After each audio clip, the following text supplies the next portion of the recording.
गरीब के घर आया नया पंखा। प्रीति, मोनू बेटा, ये क्या, तुम्हारे सभी दोस्त बाहर खेल रहे हैं और तुम दोनों हो कि यहाँ अंदर बैठे हो? नहीं माँ, हम लोग बाहर नहीं जाएंगे, बाहर बहुत ज्यादा गर्मी है। हमारे सभी दोस्त गर्मी में खेलने के बाद अपने घर चले जाते हैं। उनके घरों में एसी, कूलर, पंखा सब कुछ है, इसलिए उन्हें गर्मी से कोई परेशानी नहीं होती। लेकिन अगर हम लोग बाहर जाएंगे तो हमें परेशानी होगी। हमारे घर में तो एक पंखा भी नहीं है। दोनों बच्चों की बात सुन सब्जी काट रही योगिता और खाट पर बैठे अमरावती और महेश के चेहरे पर भी उदासी आ जाती है। बस योगिता, मेरा हो गया, और रोटी मत देना। हाँ बहू, मेरा भी हो गया, मुझे भी और रोटी नहीं चाहिए। ये क्या, आज आप दोनों का पेट सिर्फ एक रोटी में भर गया? योगिता, पूरा दिन धूप में घूम घूम कर पसीने और गर्मी में हालत खराब हो जाती है। रात को तो मेरा ये एक रोटी खाने का भी मन नहीं करता। गर्मी से वैसे ही रात में बेचैनी होती है। अगर एक रोटी से ज्यादा खा लूंगा तो जो थोड़ी बहुत नींद आती है वो भी नहीं आएगी। गर्मी के मारे पूरे परिवार का हाल बहुत बुरा हो चुका था। जैसे तैसे करके वो सभी गर्मी में खाना खाते हैं और रात में खिड़की के पास बिस्तर लगाकर सो जाते हैं। बाप रे बाप, दिन में क्या कम गर्मी होती है जो ये रात में भी गर्मी रुकने का नाम ही नहीं ले रही है। क्या हुआ माँ जी? इतनी देर से सोने की कोशिश कर रही हूँ, लेकिन मजाल है कि नींद आ जाए। हमें भी नींद नहीं आ रही है, रात को नींद आती नहीं और स्कूल में जाग नहीं पाते हैं। आज भी टीचर ने हमें इतना डांटा जब हम क्लास में सो रहे थे।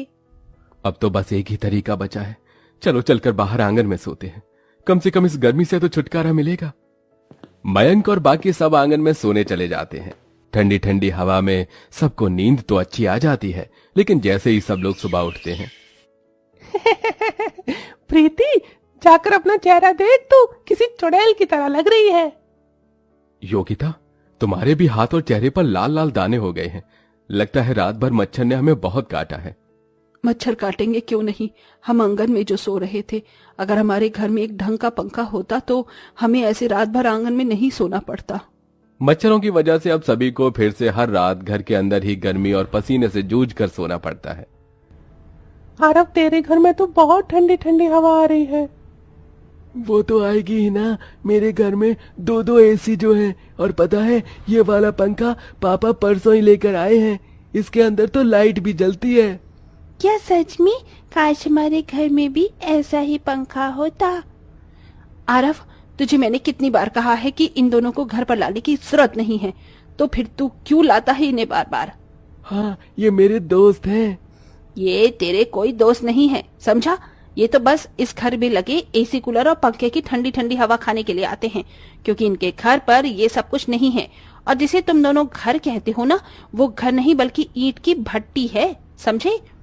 संगीता की डांट सुन दोनों बच्चे रोते हुए अपने घर आ जाते हैं। क्या हुआ प्रीति, मोनू, तुम दोनों रो क्यों रहे हो? किसी ने कुछ कहा क्या? पिछले साल की गर्मी में आपने हमसे वादा किया था कि आप हमारे लिए एक नया पंखा लेकर आएंगे, लेकिन आप नहीं लेकर आए। पिछले साल तो हमने जैसे तैसे करके गर्मी में गुजारा कर लिया, लेकिन इस साल क्या करेंगे? सही कहा है संगीता आंटी ने, हमारा घर घर नहीं बल्कि ईंट की भट्टी का है। अपने बच्चों की बातें सुन और उन्हें ऐसा रोता देख योगिता को बहुत ज्यादा तकलीफ होती है, जिसके चलते योगिता अब मयंक से बात करती है। बच्चों की ऐसी हालत मुझसे देखी नहीं जा रही है। माँ की और पिताजी की गर्मी से बेहद परेशान हो रहे हैं। कहीं से एक पंखे का इंतजाम कर दीजिए। योगिता, मैं इसी कोशिश में लगा हुआ हूँ, लेकिन तुम तो जानती हो कि मेरा काम कैसा है। दिन भर धूप में फल बेचकर मैं ज्यादा कमाई नहीं कर पाता हूँ, और पंखे की कीमत के बारे में तो तुम जानती ही हो। मयंक की बात सुन योगिता काफी उदास हो जाती है, और ऐसे ही कुछ दिन गुजर जाते हैं। अरे मीनाक्षी, तुम कैसी हो? इतने वक्त बाद तुमसे मिलना हो रहा है। मैं तो अच्छी हूँ, तुम कैसी हो? और तुम यहाँ क्या कर रही हो? मैं तो बस सब्जी लेने के लिए आई थी, मेरा घर पास में है, चलो ना, मैं तुम्हें अपने हाथ की चाय बनाकर पिलाती हूँ। मीनाक्षी जैसे ही योगिता के घर जाती है। ओह माय गॉड, कितनी गर्मी है यहाँ। तुम इतनी गर्मी में रह कैसे लेती हो? तुम्हारे घर में तो ढंग का एक पंखा भी नहीं है। कितनी गरीब हो तुम योगिता। ये लो, ये मेरे घर का पता है। अगर तुम्हें कभी भी पैसों की जरूरत हो तो मेरे घर आ जाना। मैं तुम्हें अपनी नौकरानी के काम पर रख लूंगी और अच्छी खासी सैलरी भी दे दूंगी। मीनाक्षी योगिता को अपने पैसे का घमंड दिखाते हुए उसकी गरीबी की बेइज्जती करते हुए वहां से चली जाती है। ऐसे ही कुछ दिन गुजर जाते हैं।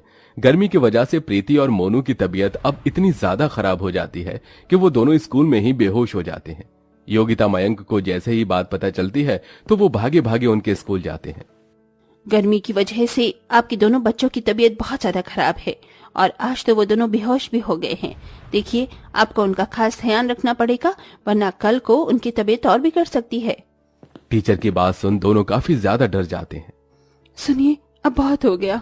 मैं अब ये चीज और नहीं बर्दाश्त कर सकती। मैं कल से ही मीनाक्षी के घर जाऊंगी और नौकरानी का काम करूंगी। हम दोनों मिलकर पैसे कमाएंगे और पैसों को जोड़कर एक नया पंखा लेकर आएंगे। अब मैं और मेहनत करूंगा और हम दोनों पैसे जोड़कर पंखा लेकर आएंगे। मयंक अब दिन में 4-5 जगह पर जाकर कड़ी धूप में फल बेचना शुरू कर देता है। वहीं बेचारी योगिता अपनी ही सहेली के घर में नौकरानी बनकर काम करती है। अरे जरा ढंग से पोछा लगाओ, हाथों में क्या जान नहीं है तुम्हारी? हैरान रह गई ना मेरे इतने बड़े घर को देखकर।